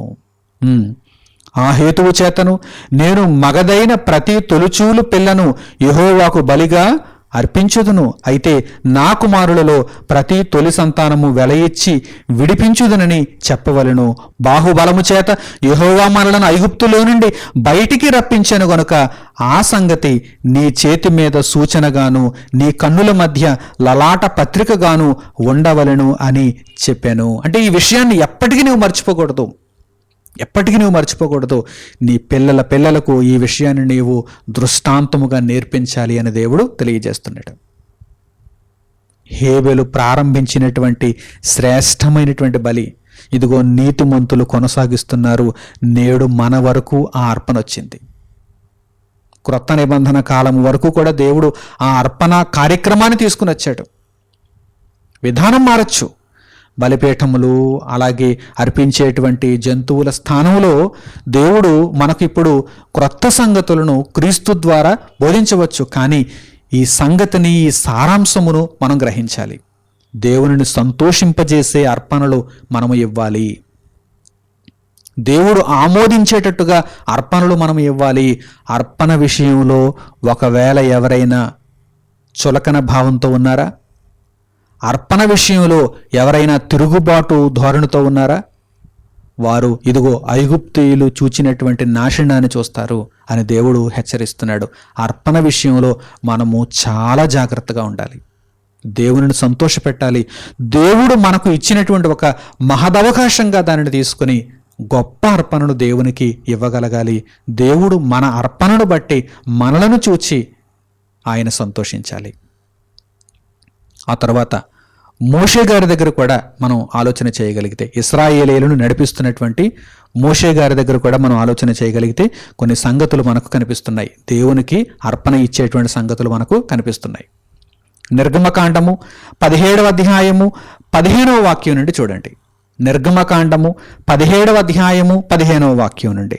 తరువాత మోషే ఒక బలిపీఠమును కట్టి దానికి యెహోవా నిస్సి అని పేరు పెట్టి, ఫుట్నోట్లో మీరు చూడగలిగితే నిస్సి అనగానే ధ్వజము, యెహోవా ధ్వజము అనే పేరు పెట్టి, అమాలేకీయులు తమ చేతిని యెహోవా సింహాసనమునకు విరోధముగా ఎత్తిరి గనుక యెహోవాకు అమాలేకీయులతో తరతరముల వరకు యుద్ధమనెను. ఫుట్నోట్లో మీరు చూడగలిగితే ఏ అనేటువంటి అక్షరము రాసిన తర్వాత పాఠాంతరం ముందు చూడండి. తన చెయ్యి యెహోవా సింహాసనము వైపున నుంచి తరతరముల వరకు అమాలేకీయులతో యుద్ధమనెను. మోషే కూడా దేవునికి బలిపీఠములను కడుతున్నాడు. ఇదిగో యెహోవా ధ్వజం అనేటువంటి పేరు పెట్టాడు. యెహోవా నిస్సి బలిపీఠం కట్టాడు. దేవునిని శాంతింపజేస్తున్నాడు, దేవునిని సంతోషింపజేస్తున్నాడు. దేవునికి కృతజ్ఞతాభావంతో, అంటే శత్రువుల చేతిలో నుండి మమ్మను దేవుడు రక్షించాడు అనేటువంటి ఆ సందర్భాన్ని జ్ఞాపకం చేసుకుంటూ కృతజ్ఞతాభావంతో దేవునికి అర్పణలు చెల్లించాడు. అలాగే నిర్గమకాండము 20వ అధ్యాయము 21వ వాక్యం నుండి మనము చూడగలిగితే, ఇక్కడ ఇశ్రాయేలీయుల పక్షముగా, ఇశ్రాయేలీయుల మధ్య దేవుడు వారిని నడిపిస్తూ వారి ద్వారా కూడా అర్పణలు స్వీకరించాలని ఆయన కోరుకుంటున్నాడు. కనుక ఇశ్రాయేలీయులకు దేవుడు విధి విధానాలు కలిగినటువంటి, ఆజ్ఞలు కలిగినటువంటి ధర్మశాస్త్రాన్ని ఇచ్చే ప్రక్రియలో అర్పణలు ఏ విధముగా చెల్లించాలో నేర్పిస్తున్నాడు. దానికి ముందుగా దేవుడు ఇక్కడ జరిగించినటువంటి సందర్భాన్ని కూడా మీరు గమనించండి.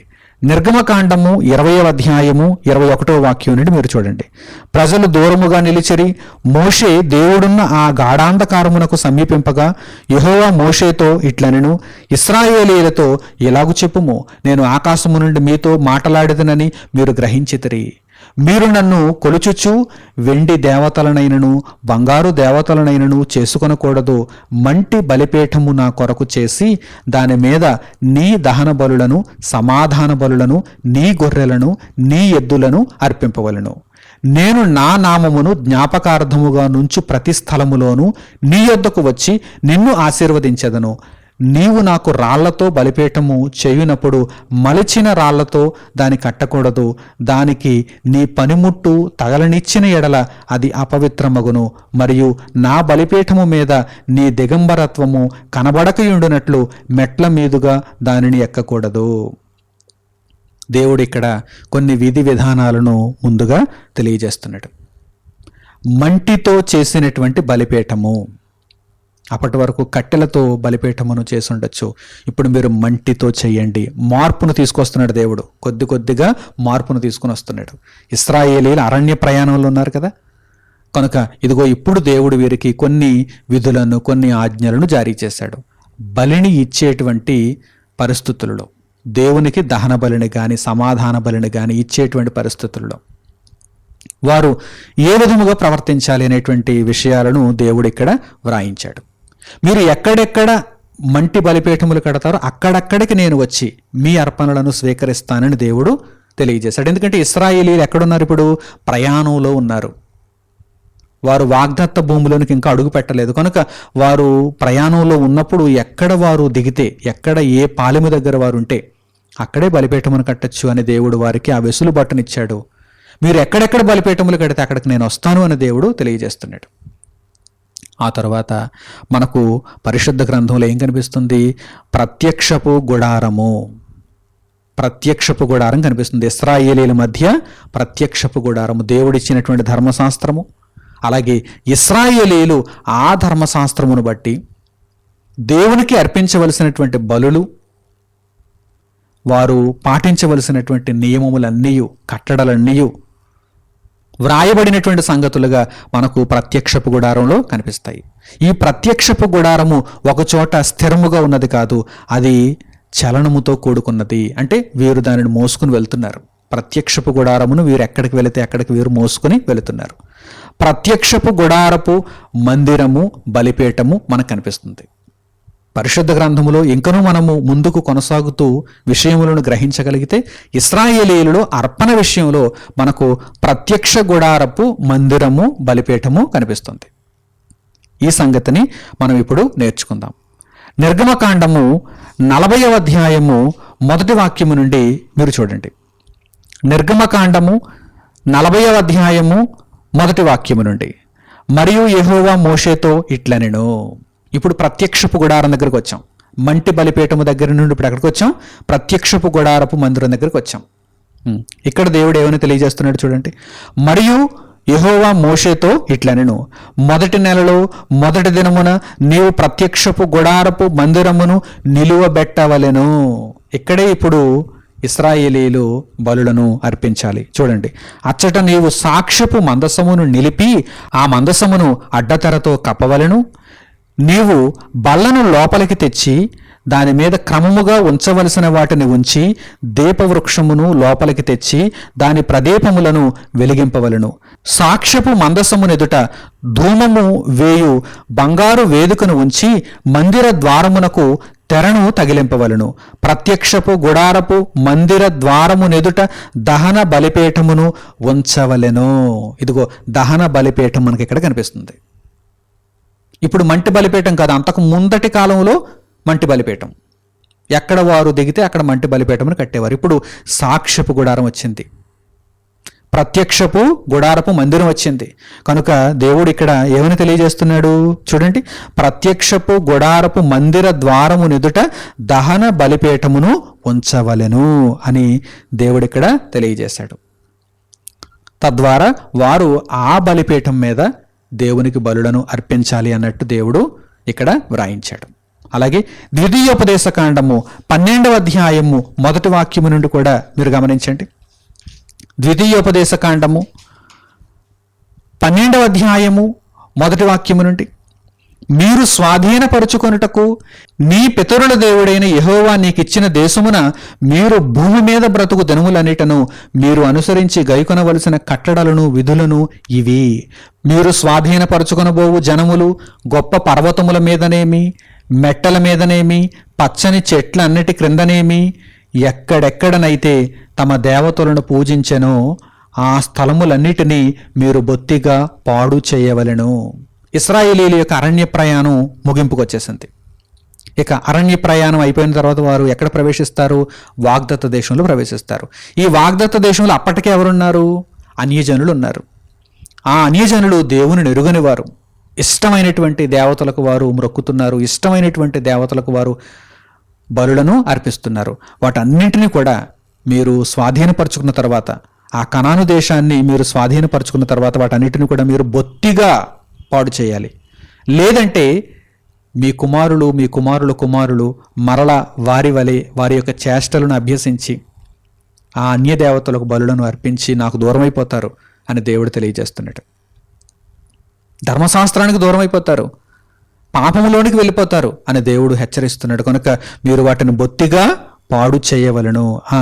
వారి బలిపీఠములను పడద్రోసి, వారి విగ్రహములను పగులగొట్టి, వారి దేవతాస్తంభములను అగ్నితో కాల్చి, వారి దేవతల ప్రతిమలను కూలద్రోసి, వాటి పేరులు అచ్చట లేకుండా నశింపజేయవలను. వారు తమ దేవతలకు చేసినట్టు మీరు మీ దేవుడైన యెహోవాను గూర్చి చేయకూడదు. మీ దేవుడైన యెహోవా మీ సమస్త గోత్రములలో తన నామమును స్థాపించుకొనుటకు నివాస స్థానముగా ఏర్పరచుకుని స్థలమును వెదకి అక్కడికే యాత్రలు చేయుచుండవలెను. దేవుడిప్పుడు ఇశ్రాయేలీయులకు మరలా క్రొత్తగా విధిని, ఆజ్ఞను, కట్టడను తెలియజేశాడు. ఇప్పటి వరకు మీరు ప్రత్యక్షపు గుడారపు మందిరము ఎదుట ఉన్నటువంటి దహన బలిపీఠం మీద బలులను అర్పించారు. ఇప్పుడు మీరేం చేయాలంటే, సంచరించేటువంటి ప్రత్యక్షపు గుడారము కాదు, మీరు వాగ్దత్త దేశంలో అడుగుపెట్టిన తర్వాత ఒక స్థలాన్ని మీరు ఎంచుకోవాలి. ఒక స్థలాన్ని మీరు ఎంచుకోవాలి. ఆ స్థలములోనే మీరు దేవునికి బలులను అర్పించాలి అని దేవుడు తెలియజేస్తున్నాడు. ఇశ్రాయేలు గోత్రముల వారు ఎక్కడెక్కడున్నా కానీ ఇదిగో ఈ స్థలమునకు వచ్చి అక్కడికే మీరు యాత్రలు చేయాలి అని దేవుడు తెలియజేశాడు. ఆ స్థలమే యెరూషలేము. ఆ యెరూషలేములో ఉన్న దేవుని మందిరము. ఆ మందిరము ఎప్పుడు కట్టబడింది? సొలొమోను కాలంలో కట్టబడింది. అప్పటి వరకు వీరు ప్రత్యక్షపు గుడారమును ఎదుట ఉన్నటువంటి బలిపీఠం మీదనే దేవునికి బలులను సమర్పించేవారు. అయితే సొలొమోను ద్వారా దేవుడు యెరూషలేములో మందిరమును కట్టడానికి ఆయన అనుమతినిచ్చినప్పుడు సొలొమోను ఆ మందిరాన్ని నిర్మించాడు. ఆ మందిరంలో బలిపీఠమును అతడు నిర్మించిన తర్వాత ఆ బలిపీఠం మీద ఇశ్రాయేలీయులు దేవునికి బలులను సమర్పించారు. చూసారా, పాత నిబంధన కాలంలో ఈ విధముగా ఈ మార్పును మనం చూడగలం. అయితే దేవునికి అర్పణ ఇచ్చేటప్పుడు సారాంశం ఒక్కటే, దేవుడు అంగీకరించేటట్టుగా అర్పణ ఇవ్వాలి. దేవునిని సంతోషపెట్టడానికి కృతజ్ఞతాభావముతో, లోబడిన మనస్సుతో, శ్రేష్టమైన వాటిని విశ్వాసముతో అర్పణగా చెల్లించాలి. అది ప్రతి కాలములోనూ మనకు కనిపించేటువంటి సంగతి. ఆ విషయం ఎక్కడ మారదు. అయితే విధానం మారుతోంది. చూడండి, విధానం మారుతోంది. దేవుడు ఇక్కడ వీరికి తెలియజేశాడు, ఒక స్థలమును మీరు వెతకండి. మీరు వాగ్దత్త దేశంలోనికి వెళ్ళిన తర్వాత ఒక స్థలమును మీరు వెతికి అక్కడికే యాత్రలు చేయుచుండవలెను. తర్వాత అక్కడికే మీరు మీ దహన బలులను, మీ బలులను, మీ దశమ భాగములను, ప్రతిష్ఠితములుగా మీరు చేయు నైవేద్యములను, మీ మ్రొక్కుబడి అర్పణములను, మీ స్వేచ్ఛార్పణములను, పశువులలోను గొర్రె మేకలలోను తొలుచూలు వాటిని తీసుకొని రావలెను. అక్కడికే మీరు తీసుకొని రావాలి. అక్కడ మీరు దేవునికి వాటిని మీరు అర్పించాలి అని దేవుడు తెలియజేస్తున్నాడు. అలాగే మీరును మీ దేవుడైన యెహోవా మిమ్మును ఆశీర్వదించి మీకు కలుగజేసిన మీ కుటుంబములను మీ దేవుడైన యెహోవా సన్నిధిని భోజనము చేసి మీ చేతి పనులన్నిటి యందు సంతోషింపవలెను. ఈ విషయం ఎప్పుడు మనకు సంభవించింది? సొలొమోను యెరూషలేములో మందిరమును కట్టిన తరువాత సంభవించింది. ఆ సందర్భానికి కూడా మనం వెళదాం. రాజుల మొదటి గ్రంథము 3వ అధ్యాయము మొదటి వాక్యము నుండి చూడండి. రాజులు మొదటి గ్రంథము 3వ అధ్యాయము మొదటి వాక్యము నుండి. తరువాత సొలొమోను ఐగుప్తు రాజైన ఫరో కుమార్తెను పెండ్లి చేసుకుని అతనికి అల్లుడాయెను. తన నగరును, యెహోవా మందిరమును, యెరూషలేము చుట్టూ ప్రాకారమును కట్టించుట ముగించిన తరువాత ఫరో కుమార్తెను దావీదుపురమునకు రప్పించెను. ఆ దినముల వరకు యెహోవా నామమున కట్టింపబడిన మందిరము లేకపోగా, అంటే అప్పటి వరకు మందిరం లేదు గనక జనులు ఉన్నత స్థలముల యందు మాత్రము బలులు అర్పించుచు వచ్చిరి. వారు ఆయా ప్రాంతాలలోని దేవునికి బలులను అర్పించుచు వచ్చిరి. తన తండ్రి అయిన దావీదు నియమించిన కట్టడలను అనుసరించుచు సొలొమోను యెహోవా యందు ప్రేమయుంచెను గాని ఉన్నత స్థలముల యందు అతడు బలులను మాత్రము అర్పించుచు ధూపము వేయుచు నుండెను. ఎప్పుడైతే యెరూషలేము ప్రాంతంలో దేవుని మందిరము కట్టబడిందో, ఆ మందిరములో బలులు అర్పించాలని దేవుడు సెలవిచ్చాడో, ఇక అందరూ అక్కడికి వచ్చి బలులు అర్పించాలి. దేవుడు చెప్పినట్టు చేయాలి. మందిరము కట్టబడిన తరువాత కూడా ఉన్నత స్థలముల యందు ఇంతకు మునుపు మనం బలులు అర్పించేవారము కనుక ఆ అలవాటు మాకు ఇంకా పోలేదు, మేము అక్కడికే వెళ్ళి బలులు అర్పిస్తామంటే కుదరదు. దేవుని ఆజ్ఞను అతిక్రమించినట్టు అవుతుంది. అందుచేతనే దేవుడు అక్కడ ఆ విషయాన్ని తెలియజేస్తున్నాడు. పూర్ణ హృదయముతో దేవుని వెంబడించాలి, అంతే తప్ప మన పారంపర్యాచారములకు మనం పెద్దపీట వేయకూడదు. దేవుని వాక్యానికి ఎప్పుడు పెద్దపీట వేయాలి. దేవుడు ఏ కాలమందు ఏ విధముగా నేర్పిస్తే ఆ విధానాన్ని మనం పాటించాలి. పాత నిబంధన కాలంలోనే ఎన్ని మార్పులు జరిగాయి చూడండి. ఉన్నత స్థలముల యందు ఒకప్పుడు వారు దేవునికి బలులను అర్పిస్తే దేవుడు స్వీకరించాడు. ఎందుకంటే ఆ కాలానికి దేవుడు ఆ విధంగానే వారిని బలులను అర్పించమన్నాడు. అంతకు మునుపటి కాలంలో వారు కట్టెలతో బలిపీఠాన్ని కట్టారు, దేవుడు స్వీకరించాడు. ఆ తర్వాత మంటితో కట్టమన్నాడు, దేవుడు స్వీకరించాడు. ఆ తర్వాత ప్రత్యక్షపు గుడారపు మందిరంలో బలిపీఠం ఎలా ఉండాలో, దహన బలిపీఠం ఎలా ఉండాలో దేవుడు తెలియజేశాడు. అప్పుడు దేవుడు వారు ఇచ్చినటువంటి బలులను స్వీకరించాడు.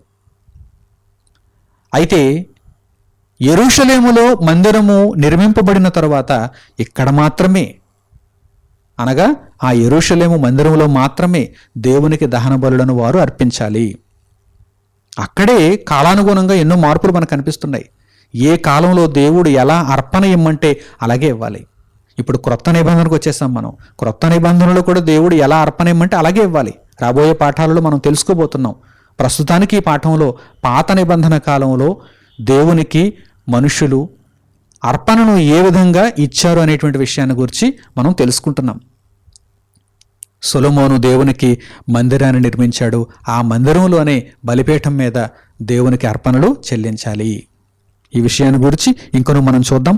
రాజుల మొదటి గ్రంథము 9వ అధ్యాయము 25వ వాక్యాన్ని చూడండి. రాజుల మొదటి గ్రంథము 9వ అధ్యాయము 25వ వాక్యం.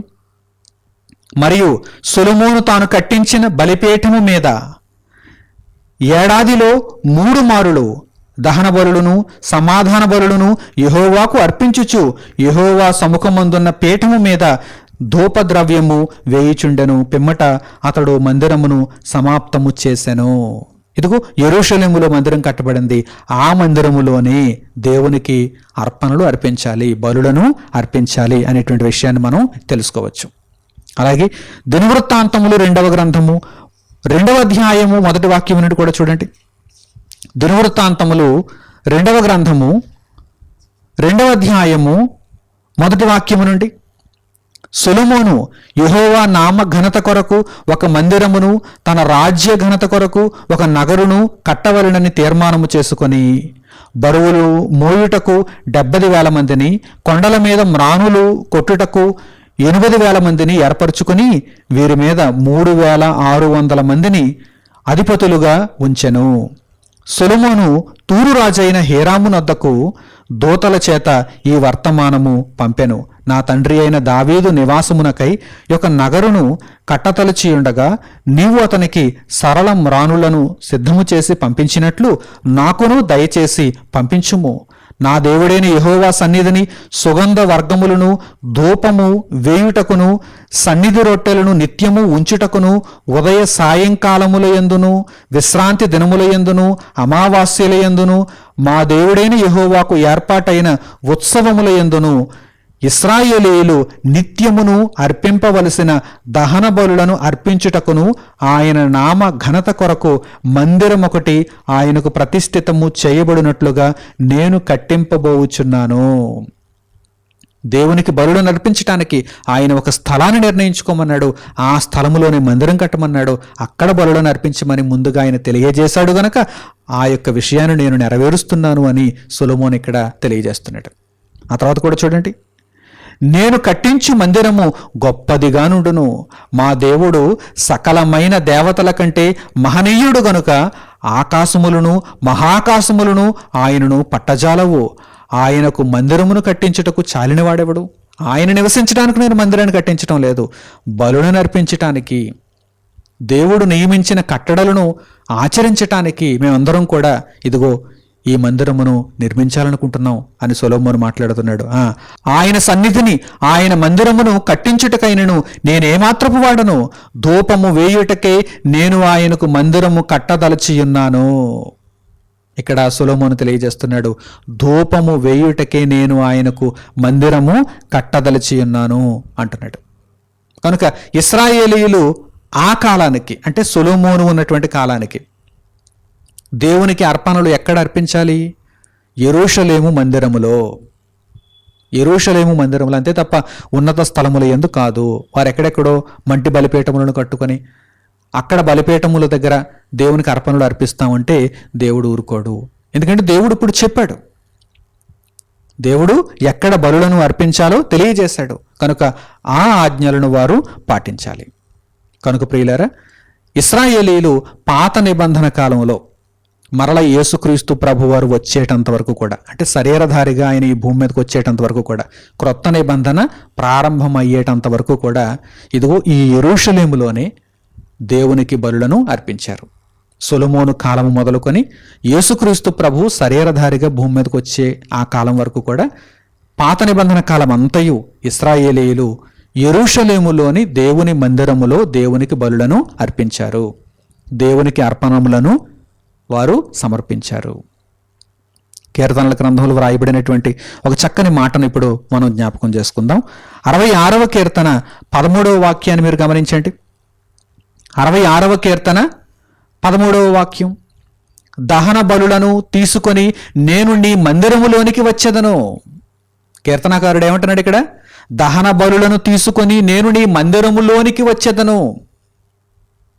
మందిరములో దేవుడు దహన బలులను అర్పించమన్నాడు ఆ కాలంలో, పాత నిబంధన కాలంలో ఇశ్రాయేలీయులను.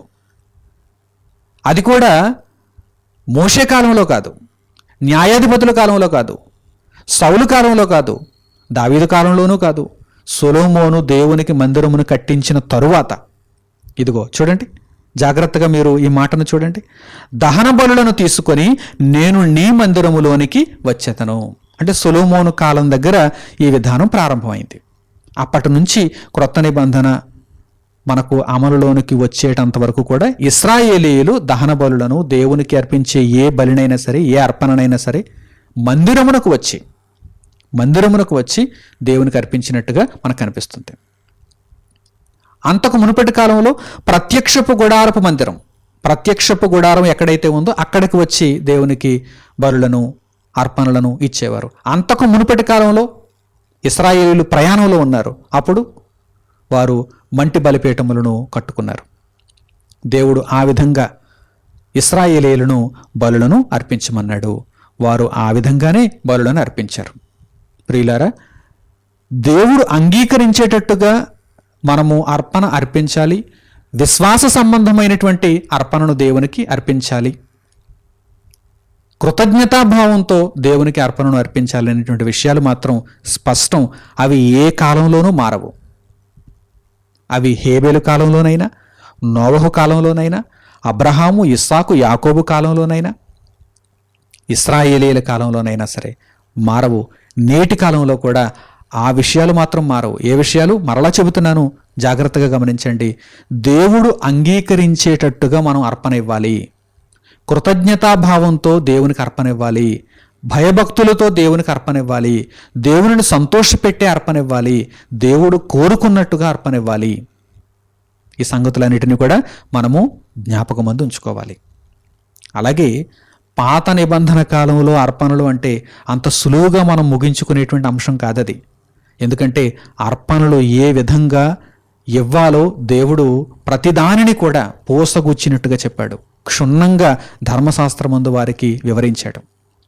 వీటిలో ప్రధానమైనవి, ముఖ్యముగా మనము తెలుసుకోవలసినవి కొన్ని ఉన్నాయి. వాటిని గూర్చి ఇప్పుడు మీకు పరిచయం చేస్తాను. వాటి కొరకైనటువంటి లోతైనటువంటి వివరణను వచ్చే పాఠాలలో మనం తెలుసుకుందాం.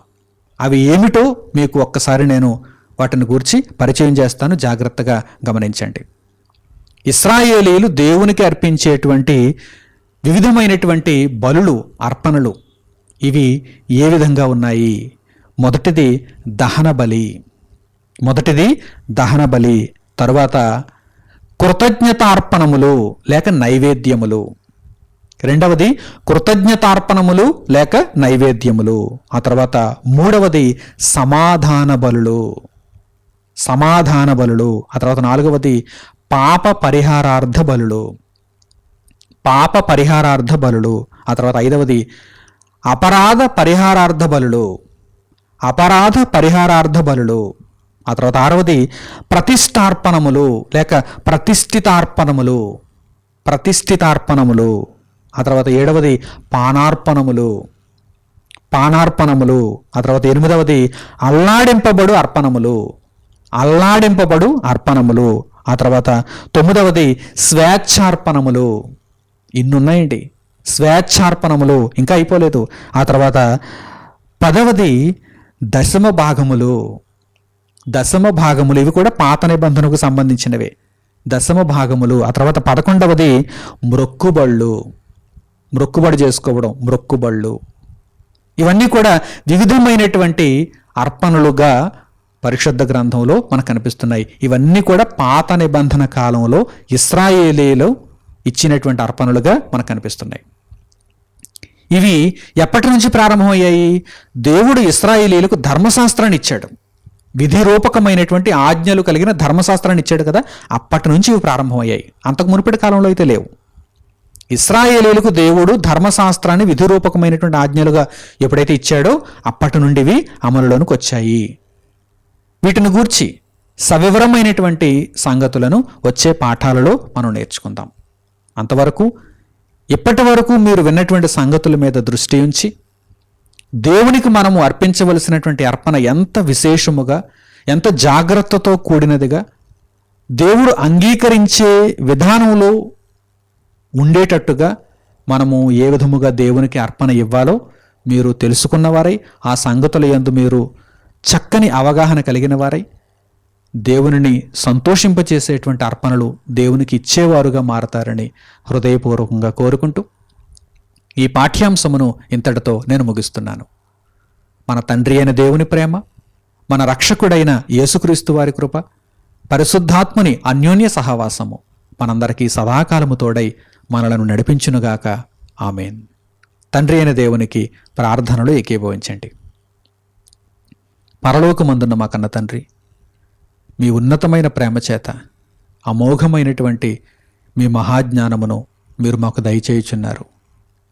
తండ్రి, చరిత్రలో జరిగినటువంటి ఎన్నో సంగతులను దృష్టాంతములుగా మాకు వివరిస్తున్నారు. అర్పణకు సంబంధించినటువంటి అద్భుతమైనటువంటి వాక్య సారాంశమును మీరు మాకు దయచేయుచున్నారు. మీ మాటలను మేము కోల్పోకుండా వాటిని హృదయమందు ప్రతిష్ఠించుకొని భద్రపరుచుకొని వాటి ప్రకారం జీవిస్తూ మీరు సంతోషించే విధముగా విశ్వాస సంబంధమైన అర్పణగా మేము మా జీవితాన్ని మీకు సమర్పించుకొనగలుగుటకు మాకు జ్ఞాన హృదయమును అనుగ్రహించండి. దేవా, మా జీవితకాలమంతయు మీకు లోబడి మీరు అంగీకరించేటువంటి అర్పణలను మేము ఇవ్వగలుగుటకు తండ్రి, సరి అయిన సమయములో సకాలములో మా అర్పణలు తండ్రి మీకు సమర్పించి మీ చిత్తమును నెరవేర్చుచు మీకు బిడ్డలుగా బ్రతికేటువంటి భాగ్యమును మాకు దయచేయమని మిమ్మల్ని వేడుకుంటూ ఈ వాక్యమంతయు మాలో ప్రతిఫలించటానికి కృపను అనుగ్రహించమని మిమ్మల్ని కోరుకుంటూ మా ప్రార్థన మనవులన్నిటినీ మా ప్రభువును మా రక్షకుడునైన యేసుక్రీస్తు వారి నామము పేరిట మిమ్మల్ని వేడుకొనుచున్నాము తండ్రి. ఆమెన్. అందరికీ వందనములు. సెలవు.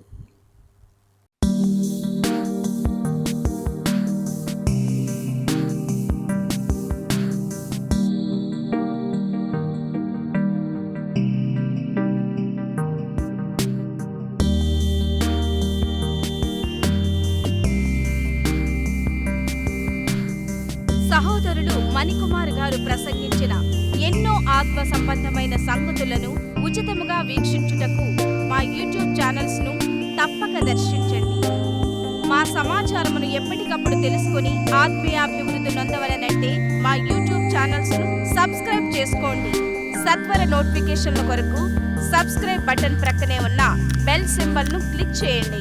మరిన్ని వివరములకు మీరు సంప్రదించవలసిన మా ఫోన్ నెంబర్స్ 8978414178 మరియు 8333927666. ధన్యవాదములు. ఈ కార్యక్రమమును అనేక మందికి పరిచయం చేయగలరని ఆశిస్తున్నాము. ప్రభువైన యేసుక్రీస్తు పేరిట మీకు శుభములు.